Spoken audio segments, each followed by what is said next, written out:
Para cerrar este coloquio, tercer coloquio hacia los 500 años de la Reforma Protestante, escucharemos la ponencia titulada La Biblia en el diálogo ecuménico, una perspectiva católica, a cargo del padre Gonzalo Valderas Vega, quien es maestro en filosofía y sacerdote dominico, profesor de la Universidad Iberoamericana y autor de los libros La Reforma y la Contrarreforma, dos expresiones de ser cristiano en la modernidad, publicado en 1996 y reeditado en 2009, Jesús de Nazaret, una recuperación de su historia desde los Evangelios, en 2003, Cristianismo, Sociedad y Cultura en la Edad Media, una visión contextual, de 2008, y Kierkegaard y la experiencia paradójica de la fe en el Dios de Jesucristo, publicado en 2011, entre otros. Te dejamos la palabra.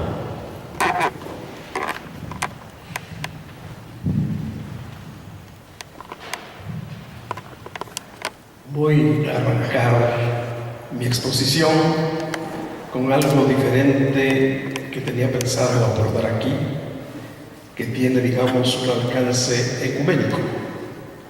Iba a hablar de María y, por lo tanto, también desde María, de el protestantismo mexicano como un protestantismo herético. Y aquí no estoy pensando en Lutero como hereje, ni en Calvino como hereje, sino en el protestantismo mexicano como una herejía. Pero al oír a mis colegas, bueno, pues he decidido cambiar este asunto. Y lo primero que quiero compartir con ustedes de manera breve es que al caer el Imperio Romano, bueno, pues el mundo antiguo cayó en el caos. Pero por fortuna, la Iglesia contaba con un teólogo que preparó precisamente a la Iglesia para vivir sin imperio romano. Y ese teólogo se llama Agustín. ¿Sí? Y bueno, ¿qué es lo que Agustín pensaba al escribir La Ciudad de Dios? Que el cristianismo es más que el imperio. Porque ya, digamos, en la época de Agustín, bueno, pues el cristianismo había traspasado las fronteras del imperio romano. Y este hecho, pues mostraba de manera visible que el cristianismo podía existir como tal, sin un imperio que había hecho suyo precisamente al cristianismo a raíz de la conversión del emperador Constantino. Bueno, Agustín, que es un pensador brillante, sabe distinguir lo que está aquí de la ciencia. Y bueno, ¿qué es lo que Agustín dice a finales del siglo IV, a principios del siglo V? La Biblia nos enseña cómo ir al cielo. La Biblia no nos dice cómo son los cielos. Si la Iglesia en el siglo XVII hubiera leído a Agustín, no hubiera condenado a Galileo, porque quien estaba autorizado para decirnos cómo son los cielos era Galileo, no la Iglesia. Y se dice, la Edad Media es oscurantista en este asunto, diciendo, la Iglesia construyó con los pueblos bárbaros de Europa la cristiandad que del siglo V hasta el siglo XV, bueno, pues esa cristiandad estará vigente. Y ningún europeo de la Edad Media es un extranjero en esa sociedad cristiana. Todos se miran como hermanos unidos en una fe común. El nacionalismo moderno fracturó a la cristiandad. Y entonces, bueno, pues yo soy alemán, yo soy francés, yo soy inglés, yo soy portugués, etc. Bueno, pues en la Edad Media no existía ese nacionalismo, sino un italiano podía ser arzobispo primado de la Iglesia de Inglaterra. Y ese italiano se llama San Anselmo de Canterbury, un italiano, arzobispo primado de la Iglesia de Inglaterra. Y si se dice el cristianismo medieval es monolítico, falso. El Nuevo Testamento no es monolítico. Y aquí mi compañero expresó la antipatía de Fray Martín Lutero. Y fíjense lo que acabo de decir, Fray Martín Lutero, por la Carta de Santiago. Ahora, ¿por qué Fray Martín es tan liberador en lo religioso y en lo político tan conservador? ¿Sí? ¿Por qué Fray Martín es tan antisemita? Tan antijudío. Y su antijudaísmo influyó mucho en la Segunda Guerra Mundial. Influyó mucho en Hitler y en los alemanes que tenían a Lutero como maestro. Y yo no tengo ninguna antipatía contra Lutero, pero la historia nos pone en contacto con la verdad. Y si a mí me dice, la Edad Media es el oscurantismo y la modernidad, la luminosidad, evoco aquí un símbolo, la catedral gótica, que se fundamenta en esta frase de la literatura juánica: Dios es luz. Bueno, si Dios es luz, la catedral me muestra simbólicamente lo que Dios es. Y entonces fuera del exterior de la catedral está lo oscuro, lo demoníaco. Y entonces, bueno, si yo estoy viviendo en Dios y con Dios, vivo en la luz.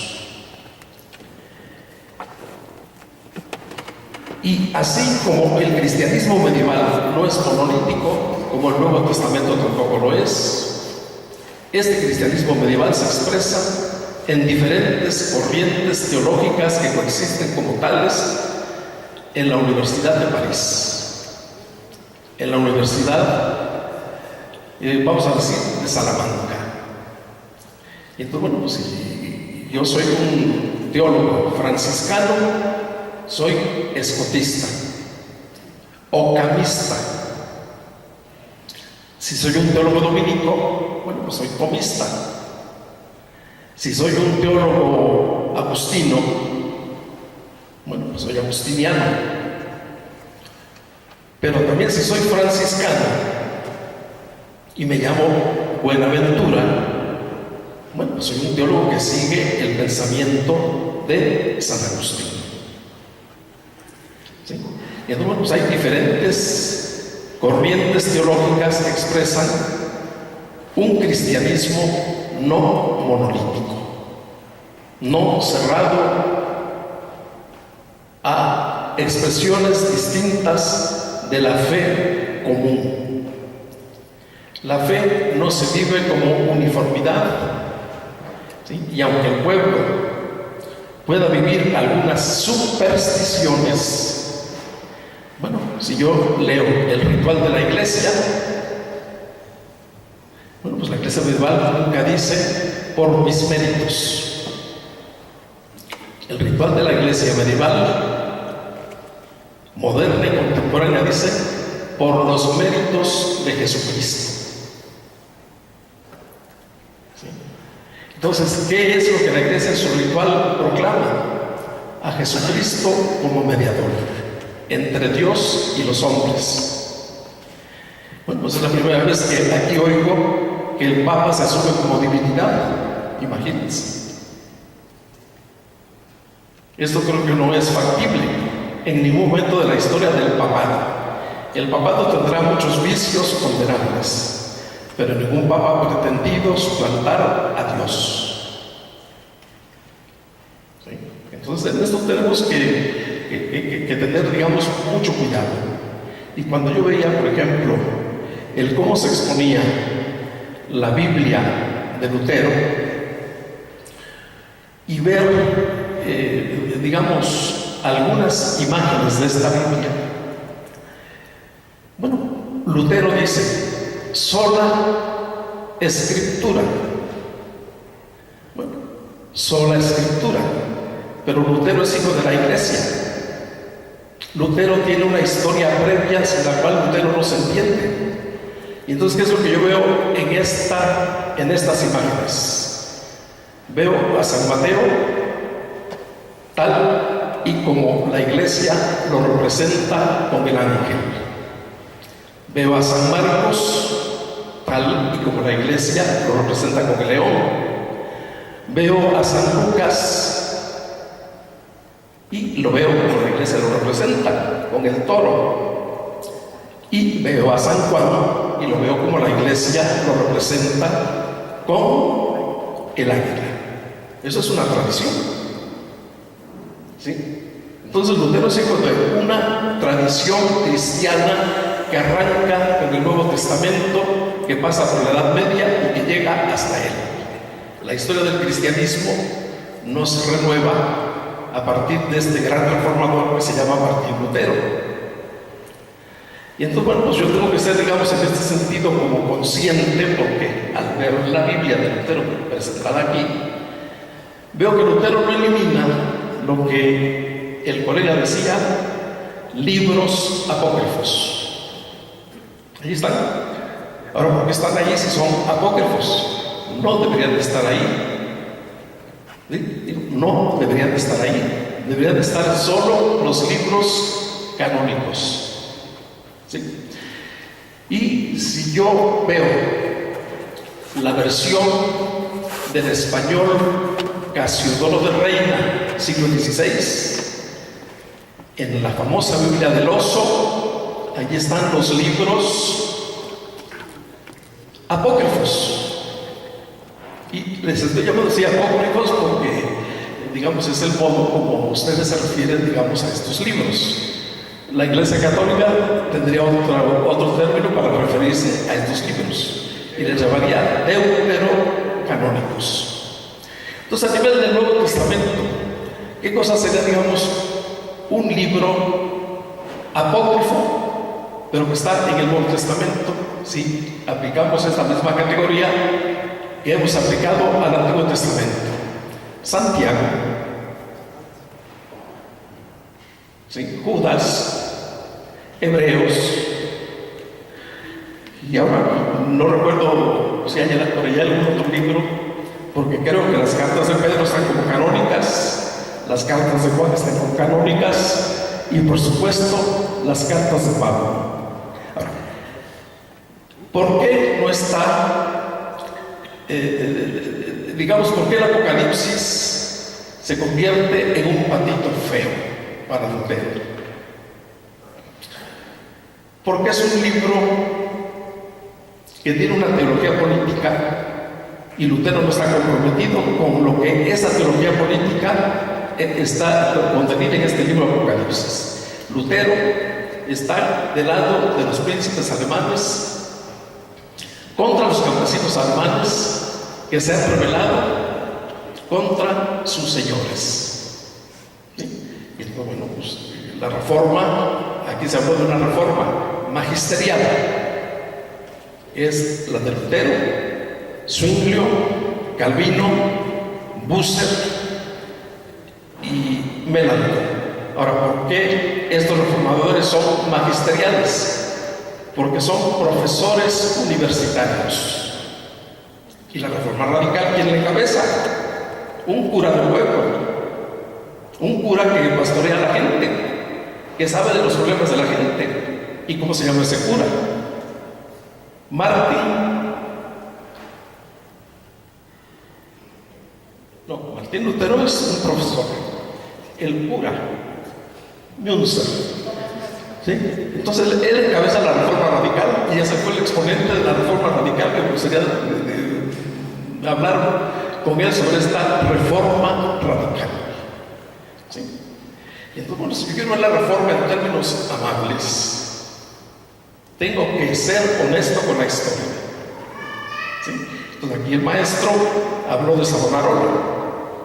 No, Savonarola era dominico, ¿sí? Y bueno, pues fue quemado como hereje. Pero ese dominico Savonarola ha sido reivindicado y la Iglesia Católica ha introducido, o la Orden de los Dominicos ha introducido, la causa de su canonización. Murió como hereje y los dominicos esperan que sea canonizado. Digo, porque no era hereje, sí, pero murió como tal, sí. Y entonces, bueno, pues en este sentido también, cuando yo pienso en el antes de Lutero y en el después de Lutero, bueno, pienso en la reforma en España. Y al pensar en la reforma en España, pienso en el cardenal Cisneros. Y al pensar en el cardenal Cisneros, pienso en la Universidad de Alcalá de Henares. Y al pensar en este eclesiástico Cisneros, pienso en la Biblia políglota complutense, que es el primer esfuerzo ecuménico entre cristianos y judíos. ¿Sí? Y esta Biblia ha sido, como esta de Lutero, editada nuevamente, y como son muchos tomos, es muy cara, entonces está en pocas manos. Digo, por fortuna yo tengo la Biblia políglota complutense, que es una belleza. Está la Biblia de los judíos de Ferrara, etc. Y hay gente española, como Juan de Valdés, que tradujo el libro de los Salmos, que tradujo el Evangelio de San Mateo en el siglo XVI. Está Fray Luis de León, que tradujo el Cantar de los Cantares, que tradujo el capítulo del libro de los Proverbios, no sé si es el 30, donde aborda el asunto de la mujer perfecta. El 31, con el que prácticamente concluye el libro de los Proverbios. Y como si aquí en este país nuestro el católico no hubiera hecho nada en favor de que el pueblo conozca la Biblia.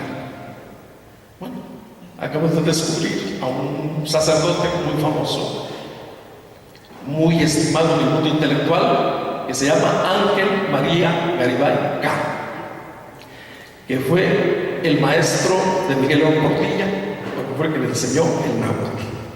Bueno, el padre Garibay, conocedor del hebreo, arameo, siriaco, griego, latín, francés, inglés, alemán y náhuatl, por supuesto, que es el gran maestro de León Portilla.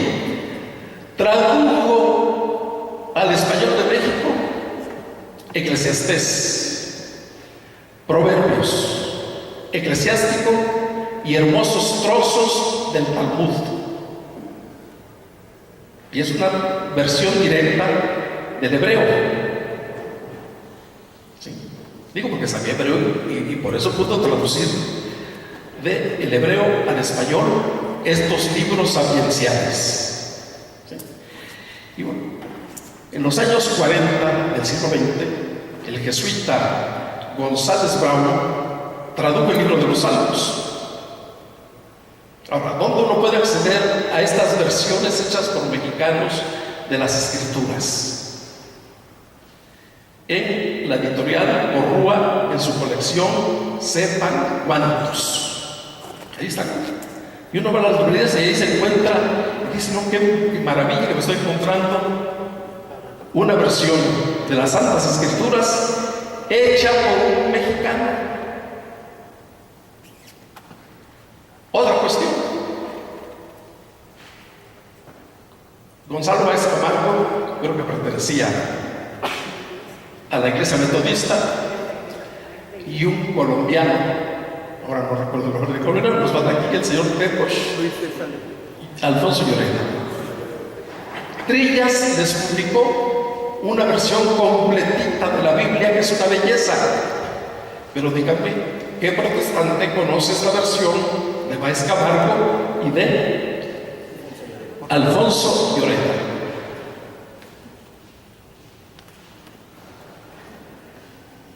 Díganme, soy católico, no soy cerrado al protestantismo, pero me gusta hablar con la verdad.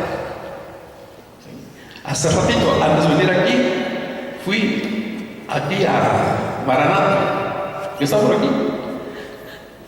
Dije, tienen un libro de Zwinglio,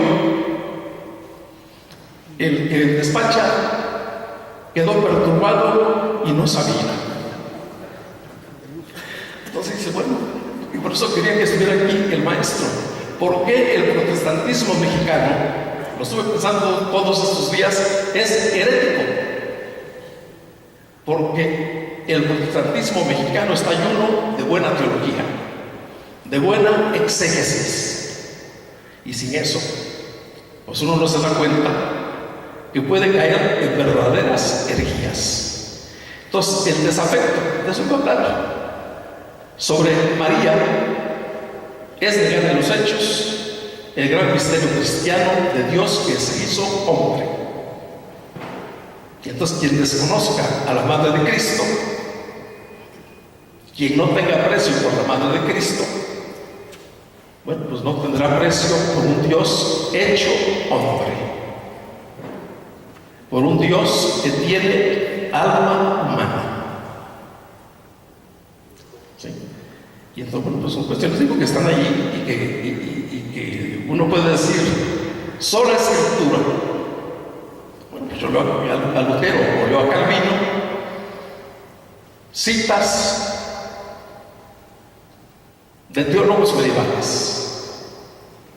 ¿Sí? Y por ejemplo, vamos a decir, un reformador como Lutero leyó a San Bernardo. San Bernardo nos pone en contacto con ese Dios hecho hombre en Cristo. ¿Sí? Entonces, bueno, pues a veces pienso que el protestantismo mexicano no es espiritual, sino espiritualista.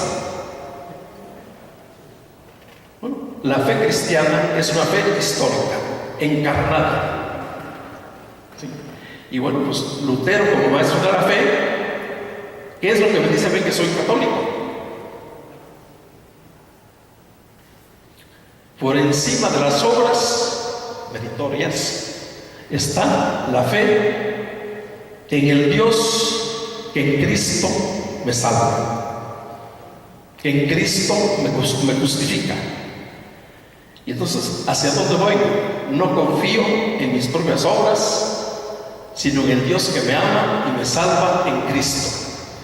Pero ese Dios que me ama y me salva en Cristo, ¿hacia dónde me lleva? Hacia las buenas obras en favor de la justicia, de la paz, de la verdad, de la fraternidad. No puedo quedarme con una fe abstracta. sin contenido, vacía. La fe tiene contenido. La fe no es abstracta.